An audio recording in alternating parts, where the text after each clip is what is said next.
Hello everyone, welcome back to our own channel keep creating. दोस्तों, आज Sunday है तो हम वापस आ गए अपने वीकली मार्केट रैपअप के साथ। इस वीडियो में हम वीकली मार्केट हाइलाइट्स डिस्कस करेंगे, सारे इंपॉर्टेंट न्यूज और इंडिकेटर्स की चर्चा करेंगे और कंक्लूजन में मैं आपको अपनी ओपिनियन भी बताऊंगा about how to invest in the current market situation. तो वीडियो के एंड तक बने रहें। मैंने चैनल पे basics of investing and wealth creation और म्यूचुअल फंड इन्वेस्टिंग के नाम से 2 प्लेलिस्ट भी क्रिएट की है। ये सभी फंडामेंटल वीडियोस अगर आपने अब तक चेक नहीं किए हैं तो प्लीज देखिए। काफी इंपॉर्टेंट कॉन्सेप्ट्स डिस्कस किए हुए हैं जो आपके लिए बहुत यूजफुल रहेंगे। ऊपर राइट साइड में आई बटन में प्लेलिस्ट की लिंक आ रही है जो मैं डिस्क्रिप्शन बॉक्स में भी डाल दूंगा। दोस्तों, अगर आपने अभी तक चैनल को सब्सक्राइब नहीं किया तो अभी कर लें और बेल आइकन पे प्रेस करें, क्योंकि हम ऐसे ही वीकली बेसिस पे स्टॉक मार्केट की टेक्निकल इंडिकेटर्स और इंपॉर्टेंट न्यूज की रिव्यू करते रहते हैं जो आपके लिए बहुत यूजफुल हो सकते हैं और ये आपसे मिस नहीं होने चाहिए। So without taking any more of your time, let's get started. दोस्तों, सबसे पहले हम उस चीज पे नजर डालते हैं, उस फैक्टर पे नजर डालते हैं जिसने मार्केट में इतनी ज्यादा स्पूकीनेस, इतनी जिटरीनेस पैदा की हुई है पिछले 2-3 हफ्तों से। तो ये है यूएस की 10 ईयर गवर्नमेंट बॉन्ड यील्ड। जैसे इंडिया में जीसेक होता है, गवर्नमेंट सिक्योरिटीज होते हैं, उसी तरह यूएस की ट्रेजरी यील्ड को यानी कि गवर्नमेंट सिक्योरिटीज को, उसकी यील्ड को, 10 ईयर यील्ड को ट्रैक किया जाता है। और वो एक काफी इंपॉर्टेंट फैक्टर होता है इंस्टीट्यूशनल इन्वेस्टर्स के लिए। जो बिग मनी होती है, स्मार्ट इन्वेस्टर्स होते हैं, इंस्टीट्यूशनल इन्वेस्टर्स होते हैं, वो इसको ट्रैक करते हैं बहुत क्लोजली। ये बॉन्ड यील्ड जब अच्छी अट्रैक्टिव रेंज में चली जाती है, 1.5-2% की रेंज में स्पेशली जब चली जाती है, तो इंस्टीट्यूशनल इन्वेस्टर्स ये सोचने लगते हैं कि क्या उन्हें इक्विटी में इन्वेस्ट करना चाहिए फर्दर, या फिर एक्चुअली अब बॉन्ड्स ज्यादा अट्रैक्टिव हो गए। क्योंकि इक्विटी की अगर let's say price to earnings ratio S&P 500 का या नैस्डैक का 40, 45, 50 के आसपास है, तो इस पे यील्ड इफेक्टिवली 2-2.5% की यील्ड है, right. 100 divided by P ratio, वो आपको यील्ड समझ में आ जाएगी। तो उस पे अगर 2% की यील्ड मिल रही है इक्विटी पे, और अगर सेफ एसेट क्लास में बॉन्ड्स में, जो कि रिलेटिवली काफी सेफ होते हैं कंपेयर टू इक्विटी, तो बॉन्ड्स पे अगर 1.5%, 2% की अगर यील्ड मिल रही है इन अ रिलेटिवली सेफ मैनर, तो यूजुअली वो इक्विटी से पैसा खींच के बॉन्ड्स में लगाने लगते हैं, वहां पे इन्वेस्टमेंट्स अपनी डाइवर्ट कर देते हैं। तो यूएस की 10 ईयर ट्रेजरी यील्ड की यहाँ पे प्लॉट दी हुई है कि यील्ड किस तरह से रही है। अब देख सकते हैं जुलाई अगस्त के आसपास ये बॉटम आउट कर गई थी, यील्ड करीबन वहां पे पहुंच गई थी 0.5 के आसपास, 0.55, 0.57 के आसपास। वहां से कंसिस्टेंटली यील्ड्स राइज करते रही हैं और पिछली 2-3 हफ्तों में आप देख सकते हैं काफी स्टीप राइज रही है यील्ड्स की। और करंटली अभी जो यील्ड हो रही है वो 1.56% के आसपास है। तो जब भी ये नंबर 1.5 का एक थ्रेशोल्ड होता है, 1.5 के आसपास जब ये नंबर ऊपर जाने लगती है, तो उसके बाद इक्विटी पे थोड़ा प्रेशर बन जाता है और इक्विटी में करेक्शन के आसार दिखने लगते हैं। क्योंकि या तो इक्विटी की पी रेशियो को करेक्ट होना पड़ेगा, और पी रेशियो के लिए या तो प्राइस को करेक्ट होना पड़ेगा या फिर अर्निंग्स को बहुत अच्छा करना पड़ेगा। जो हमने एक सेपरेट वीडियो में भी बात की थी कि निफ्टी की पी रेशियो 35 से ऊपर है, 40 के आसपास है, वो कैसे करेक्ट कर सकती है, उसकी हमने जनवरी में एक वीडियो में बात की थी। तो एनीवे, अभी आप देख सकते हैं करंट यील्ड जो चल रहा है 10 year government bond yield US में, वो 1.56% के आसपास चल रहा है। और चूंकि जो स्टीप राइज आई है, जो यहाँ पे सर्कल से दिखाया हुआ है, इस स्टीप राइज के कारण इक्विटी में प्रेशर बन गया है। पिछले 2-3 हफ्तों से आप देख रहे हैं कि काफी प्रेशर है इक्विटी मार्केट्स के ऊपर ग्लोबल स्केल पे, केवल यूएस में ही नहीं, केवल इंडिया में ही नहीं, ग्लोबल स्केल पे हर मार्केट में थोड़ी प्रेशर बनी हुई है। यूएस मार्केट्स मदर मार्केट है, तो वहां पे चूंकि प्रेशर बनी है, तो बाकी के मार्केट्स भी उस प्रेशर से इंपैक्ट हो रहे हैं, अफेक्ट हो रहे हैं। तो ये क्विक स्नैपशॉट में आपको दिखाना चाहता था कि आखिर ये ट्रेजरी यील्ड हो क्या रही है, ट्रेजरी यील्ड में क्या डेवलपमेंट्स हो रहे हैं, और ये गवर्नमेंट यील्ड की जो बात होती है, यूएस गवर्नमेंट बॉन्ड यील्ड की, तो उसमें क्या पैटर्न्स चल रहे हैं, क्या डेवलपमेंट्स हो रहे हैं जिसके कारण इक्विटी मार्केट्स में थोड़ी प्रेशर है। तो ये चार्ट्स में आपको दिख गया कि यूएस की जो गवर्नमेंट की बॉन्ड यील्ड है वो धीरे धीरे बढ़ती रही है जुलाई के बाद से, और अभी वो करीबन 1.56% के आसपास है, जो कि अपने थ्रेशोल्ड नंबर 1.5 से ऊपर है। जब ये नंबर 2 को क्रॉस कर जाएगी तो डेफिनेटली इक्विटी मार्केट पे काफी ज्यादा प्रेशर बन सकती है। तो ये एक चीज है जो आप ट्रैक कर सकते हैं कि यूएस की 10 ईयर गवर्नमेंट बॉन्ड यील्ड कैसी चल रही है। You can keep an eye on that as well. अब निफ्टी की बात करते हैं, निफ्टी की वीकली मूवमेंट कैसी रही है। तो 2.8% की पॉजिटिव मूवमेंट के साथ, काफी अच्छी मूवमेंट के साथ क्लोज हुआ। हालांकि इसमें एक चीज है जिसको आपको ध्यान में रखना है कि काफी ज्यादा वॉलेटिलिटी रही है।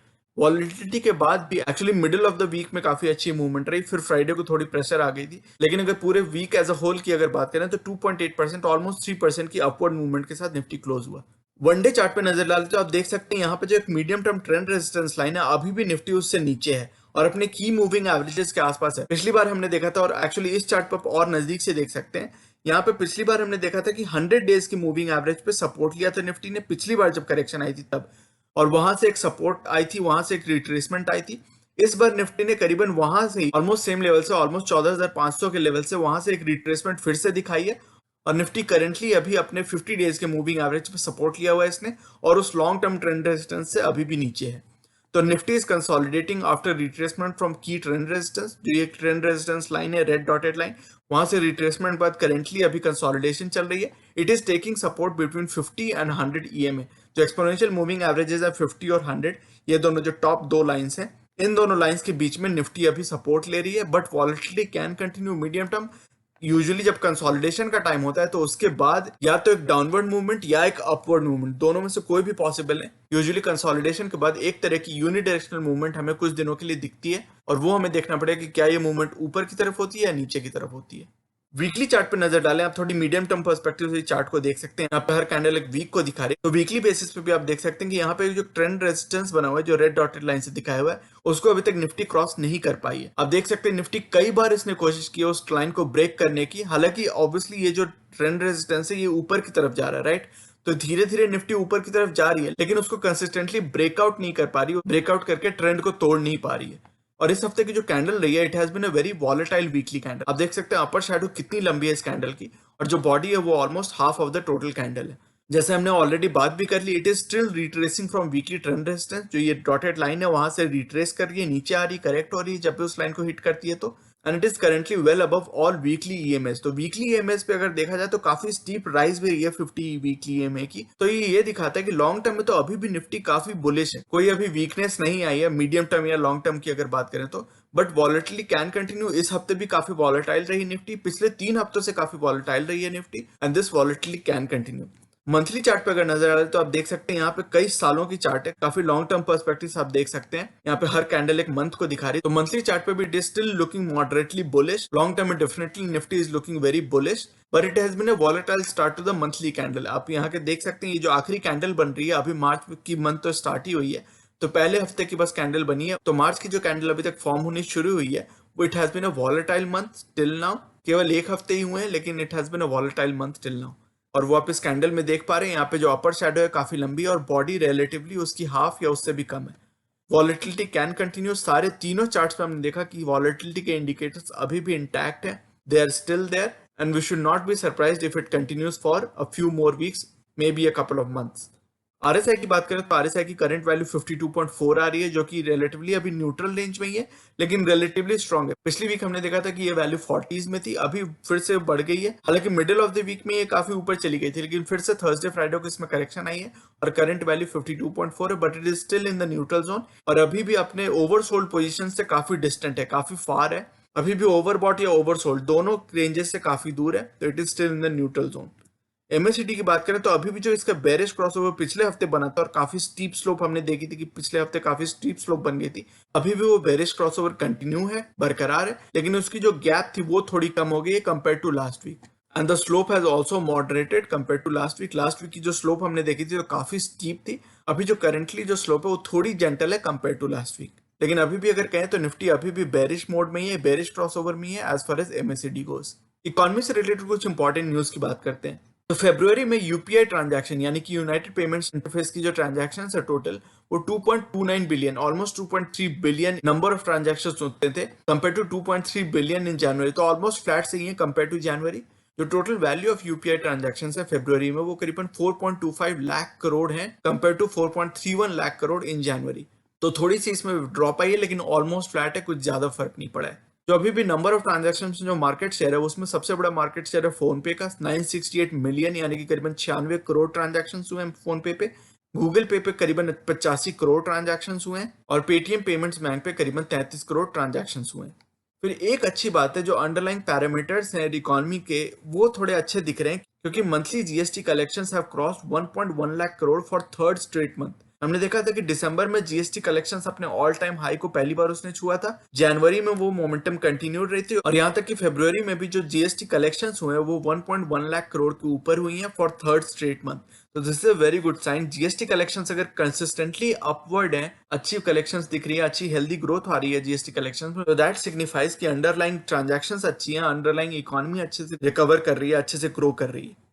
फिर इंडिया की जो ट्रेड डेफिसिट थी, that has widened in February as exports fall. India की एक्सपोर्ट्स थोड़ी फॉल हो गई हैं। फरवरी में एक्सपोर्ट्स की नंबर $27.67 बिलियन थी, और इंपोर्ट्स थोड़ी बढ़ गई हैं 40.55 बिलियन। तो ऑब्वियसली जब इंपोर्ट्स बड़ी होंगी कंपेयर टू एक्सपोर्ट्स तो ऑब्वियसली ट्रेड डेफिसिट वाइडन होगी, वही हमें यहाँ पे दिखा है। हालांकि जनवरी में जो ट्रेड डेफिसिट थी वो 14.54 बिलियन थी, तो वहां से अभी भी ट्रेड डेफिसिट थोड़ी कम है। 12.88 बिलियन डॉलर्स की फरवरी में ट्रेड डेफिसिट है, तो वहां से जनवरी से कम है बट स्टिल, लेकिन एक्सपोर्ट्स चूंकि फॉल कर रहे हैं तो ट्रेड डेफिसिट अभी भी बढ़ी हुई है। फिर मैन्युफैक्चरिंग पीएमआई भी एक अच्छी डेवलपमेंट दिखा रही है, इकोनॉमिक डेवलपमेंट रिकवरी दिखा रही है। इंडिया की जो मैन्युफैक्चरिंग पीएमआई है it has been expanding for the last 7 straight months. तो इंडिया की जो करंट मैन्युफैक्चरिंग पीएमआई है वो 57.5 है। Any number above 50 shows expansion, तो अभी भी एक्सपेंशन हो रही है which is a great thing. This is the 7th straight month when the PMI has remained above 50। तो ये बहुत अच्छी बात है। मैन्युफैक्चरिंग यानी कि मैन्युफैक्चरिंग एक्टिविटी बेटर हो रही है, रिकवर कर रही है इन healthy sustained manner, not just a blip for 1 or 2 months but in a sustained manner. India की मैन्युफैक्चरिंग पीएमआई 50 से ऊपर रह रही है। फिर इंडियन गवर्नमेंट के ministry of commerce and industry ने अनाउंस किया है कि India has received a total of 68 billion of FDI foreign direct investment between April and December 2020, and this is the highest ever in the first 9 months of any financial year। आज तक किसी भी financial year के फर्स्ट 9 months में यानी कि पहले 9 महीनों में इतनी ज्यादा फॉरेन डायरेक्ट इन्वेस्टमेंट कभी भी नहीं हुई है। This is the highest ever. और पिछले साल के फाइनेंशियल ईयर के फर्स्ट 9 मंथ से अगर कंपेयर करें तो 22% हायर है this amount in FDI compare to the previous financial year. और एफडीआई जैसा आपको पता होगा, foreign direct investments refers to investments made by foreign companies to start businesses inside a country.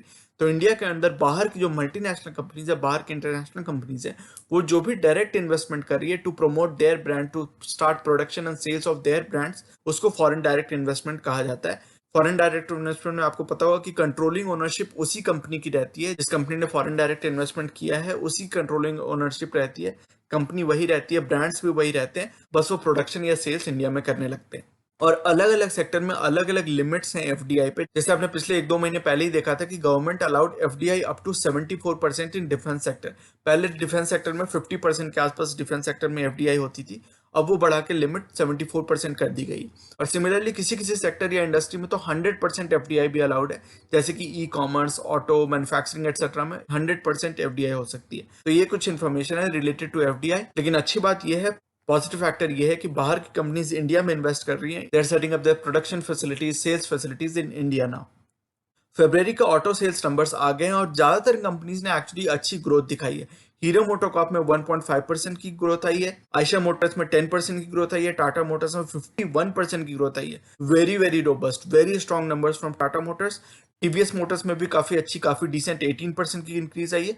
Mahindra and Mahindra के नंबर्स ड्रॉप किए हैं, तो this was the only company, only major auto company which reported a decline in sales. Otherwise बाकी companies आप देख लें तो Bajaj auto के नंबर्स भी 6% राइज किए हैं, मारुति के नंबर्स 11.8%, ऑलमोस्ट 12% की राइज आई है, अशोक लेलैंड के नंबर्स भी 19% इंक्रीज किए।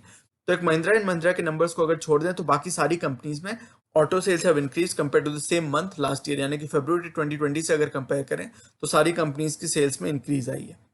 फिर 5G स्पेक्ट्रम की बिडिंग हुई थी जिसमें कि Reliance Jio has emerged as the biggest bidder. सबसे ज्यादा इन्होंने स्पेक्ट्रम बाइंग की है, ऑलमोस्ट 57,000 करोड़ की इन्होंने स्पेक्ट्रम बाइंग की है।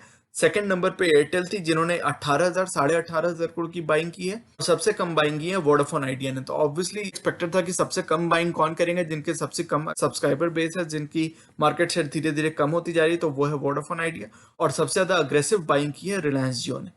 एक बहुत बड़ी न्यूज थी विप्रो से रिलेटेड इस वीक कि Wipro has acquired a consultancy firm for 1.45 billion dollars, और ये विप्रो की हिस्ट्री में सबसे बड़ी एक्विजिशन है। It has acquired a technology and management consulting firm जिसका नाम है Capco, capital markets company. It provide services to the global banking and financial services industry. BFSI sector को टेक्नोलॉजी और मैनेजमेंट कंसल्टिंग प्रोवाइड करती है, and Wipro has acquired this UK company.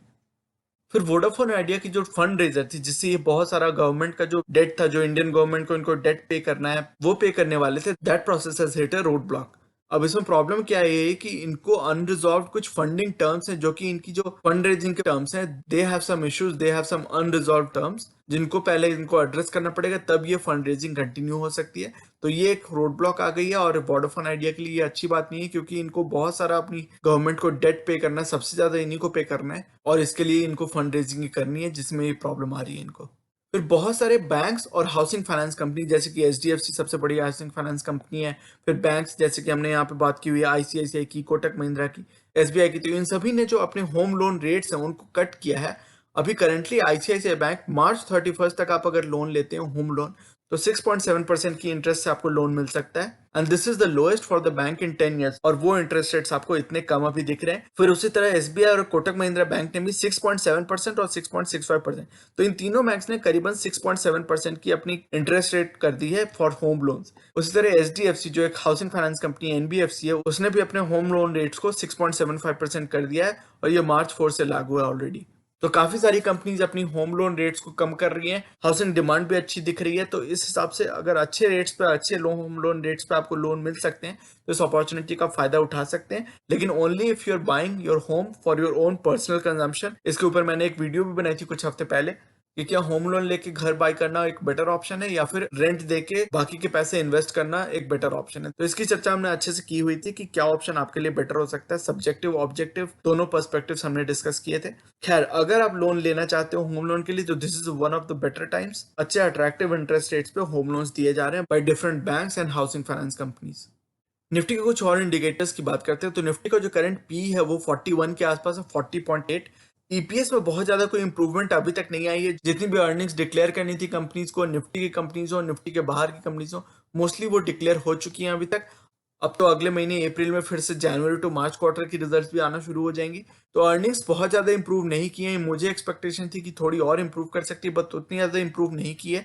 367 की current EPS है Nifty की, जो आप इस चार्ट में भी देख सकते हैं। निफ्टी की ईपीएस में बहुत ज्यादा इंप्रूवमेंट नहीं आई है और निफ्टी की पी भी अपने ऑल टाइम हाई के आसपास ही चल रहा है। निफ्टी का ऑल टाइम हाई पी करीबन 42 के आसपास है। अभी थोड़ी सी ड्रॉप आई है क्योंकि निफ्टी में कंसोलिडेशन चली है, थोड़ी करेक्शन आई है, तो निफ्टी की पी में भी थोड़ी करेक्शन आई है, बट अभी भी काफी एलिवेटेड लेवल्स पे निफ्टी का पी। निफ्टी के पुट कॉल रेशियो की अगर बात करें तो 1.1 की 1.08 की करंट वैल्यू है पीसीआर वैल्यू। जब ये वैल्यू 1 से कम होती है तो हम मानते हैं कि निफ्टी ओवरऑल बुलिश है, और जब भी वैल्यू 1 से ज्यादा होती है, स्पेशली जब 1.2 1.25 के आसपास पहुंचने लगती है, तो निफ्टी को हम मानते हैं कि बहुत अल्ट्रा बेरिश हो गया। तो अभी मार्जिनली बेरिश है, वॉलेटिलिटी कैन कंटिन्यू। बहुत ज्यादा बेरिश तो नहीं है, लेकिन हल्की सी बेरिशनेस है निफ्टी में, जो कि इसकी निफ्टी पुट कॉल रेशियो में भी दिख रही है। आपकी इन्वेस्टमेंट अप्रोच क्या हो सकती है दोस्तों? मुझे अभी भी यही लगता है कि अपनी एसआईपी को कंटिन्यू करते रहें। जब भी मार्च या अप्रैल में मुझे लगता है कि अपॉर्चुनिटीज दिखेंगी तो आप अपनी एसआईपी को बढ़ा भी सकते हैं। अगर आप डायरेक्ट इक्विटी में इन्वेस्ट करते हैं तो आपको काफी ज्यादा डिस्प्रोपोर्शनेट आउटसाइज फायदे मिल सकते हैं, क्योंकि हम अपॉर्चुनिटीज ढूंढते रहते हैं। हर हफ्ते की संडे की जो सेकंड वीडियो होती है, best stocks to buy now for that week, उसमें हम अपनी वॉच लिस्ट को अपडेटेड फ्रेश बना के रखते हैं। कंपनीज को, स्ट्रॉन्ग कंपनीज को, फंडामेंटली स्ट्रॉन्ग कंपनीज को रिव्यू करते रहते हैं, उनके स्पेसिफिक प्राइस लेवल्स की बात करते रहते हैं। तो अगर आप डायरेक्ट इक्विटी में इन्वेस्ट करते हैं तो आपको काफी आउटसाइज्ड अपॉर्चुनिटीज मिल सकती हैं। काफी तगड़े स्टॉक्स अच्छी सपोर्ट लेवल्स पे एक्यूमुलेट करने के फायदे आपको मिल सकते हैं। So if you keep following that video you will be able to find opportunities in the market at any index level. आपको ये नहीं लगेगा कि निफ्टी अभी 15,000 है तो मुझे कम इन्वेस्ट करना है, 14,000 है तो मुझे इतना इन्वेस्ट करना है, ऐसा आपको नहीं लगेगा। आप अगर स्टॉक स्पेसिफिक रहते हो तो हर समय आपको अपॉर्चुनिटीज दिखती रहेंगी किसी न किसी फंडामेंटली स्ट्रॉन्ग स्टॉक में। निफ्टी में जैसे ही कंसोलिडेशन आना शुरू होती है तो मुझे बड़ी इंटरेस्ट पैदा हो जाती है, क्योंकि निफ्टी में जब भी कंसोलिडेशन होती है तो स्टॉक स्पेसिफिक अपॉर्चुनिटीज आपको बहुत दिखने लगती हैं, क्योंकि निफ्टी ना तो ऊपर जाता है ना नीचे जाता है बहुत। तो जब कंसोलिडेशन होती है तो स्टॉक स्पेसिफिक अपॉर्चुनिटीज अच्छी खासी दिखने लगती हैं and you can benefit from that volatility, you can benefit from that situation if you are stock specific. आप अपनी कैश पोजीशन को धीरे धीरे डिप्लॉय कर सकते हैं इन अ स्टैगर्ड मैनर, और उसमें सबसे ज्यादा आपको फायदा करेगा स्टॉक स्पेसिफिक रहना। अगर आपने डिसाइड किया है कि किसी फंडामेंटली स्ट्रॉन्ग स्टॉक में, किसी स्पेसिफिक स्टॉक में आपको 1 लाख रुपए लगाने हैं, 2 लाख लगाने हैं, 10 लाख लगाने हैं, तो आप फेजेस में उसको डिप्लॉय करना स्टार्ट कर सकते हो in staggered manner, and that can really really help you accumulate good stocks at good price levels for the long term. तो मेरा ओवरऑल यही मानना है दोस्तों कि अपनी एसआईपी को कंटिन्यू करते रहें, उसमें कोई अपनी रेगुलर जो इन्वेस्टिंग आ रही है उसमें इंटरप्शन ना आने दे टू द एक्सटेंट पॉसिबल। अगर आपकी कैश फ्लो अलाउ करती है तो you should continue investing in a regular discipline manner. दूसरी ये है कि आप अगर स्टॉक स्पेसिफिक रहते हैं, अगर आप डायरेक्ट इक्विटी में इन्वेस्ट करते हैं, तो you can follow our best stocks to buy now video which is the second video we post every Sunday. और साथ ही साथ आप हमारा टेलीग्राम चैनल भी ज्वाइन कर सकते हैं, जहां पे मैं क्विक नोटिफिकेशन आपको भेज देता हूँ, एक प्रॉम्प्ट भेज देता हूँ। जब भी कोई फंडामेंटली स्ट्रॉन्ग स्टॉक्स अच्छे प्राइस लेवल्स, अच्छे सपोर्ट लेवल्स पे आते हैं तो I push a notification to you, और आप अपनी इन्वेस्टिंग फ्रेमवर्क, अपनी थॉट प्रोसेस के हिसाब से एक इन्वेस्टिंग डिसीजन ले सकते हैं कि उन स्टॉक्स में वो प्राइस लेवल्स आपको अट्रैक्टिव लग रहे हैं या नहीं। अगर वो प्राइस लेवल्स और अगर वो स्टॉक्स आपको अट्रैक्टिव लगते हैं फॉर लॉन्ग टर्म इन्वेस्टिंग, तो you can take a call on your investing decision कि आप उसमें इन्वेस्ट करना पसंद करेंगे या नहीं। और तीसरी, अपनी कैश पोजीशन को आप बिल्ड करते भी रहें साथ ही साथ अगर आपको जैसे ऐसे अपॉर्चुनिटीज दिखती जाती है मार्केट में, अच्छे प्राइस लेवल्स पे अच्छे स्टॉक्स आपको दिखते जाते हैं, तो you can definitely continue deploying your cash. Every consolidation is a good time to invest in fundamentally strong stocks for the long term. तो मैं उम्मीद करता हूं दोस्तों कि ये सारी डिस्कशन, ये जो सारी थॉट प्रोसेस हमने बिल्ड करने की कोशिश की, सारे इंडिकेटर्स, सारे टेक्निकल चार्ट पैटर्न्स को देखने की कोशिश की, उन सभी से आपको एक इन्फॉर्म्ड डिसीजन लेने में थोड़ी मदद मिलेगी, अपनी इन्वेस्टिंग थॉट प्रोसेस को प्रूव करके अपडेटेड रखने में मदद मिलेगी. यही मेरी आशा है. I hope all of this discussion helps you in your investing journey. तो दोस्तों ये था आज का वीडियो. ये सेइंग जो कि है नॉलेज इज पावर सुप्रीम, ये इस चैनल का मिशन है, जो कि है आप तक सही नॉलेज पहुंचाना. आगे आने वाली हर वीडियो में हम बहुत सारी इंटरेस्टिंग टॉपिक्स को डिस्कस करेंगे और मैं आपके लिए यूजफुल आइडियाज और टॉपिक्स लाता रहूंगा. इसी तरह हर वीकेंड हम वीकली मार्केट अपडेट्स और अपने views about the current market situation भी डिस्कस करते रहेंगे. So you should definitely subscribe to the channel and remain posted for further updates. अगर आज की वीडियो कंटेंट आपको पसंद आया है तो वीडियो करें लाइक. अगर आपको लगता है कि इस इन्फॉर्मेशन से किसी की मदद हो सकती है तो इसे अपने दोस्तों और फैमिली मेंबर्स के साथ शेयर करें और चैनल को करें सब्सक्राइब. मिलते हैं अपने अगले वीडियो में एक और टॉपिक के डिस्कशन के साथ. तब तक के लिए take care and see you soon. Bye bye.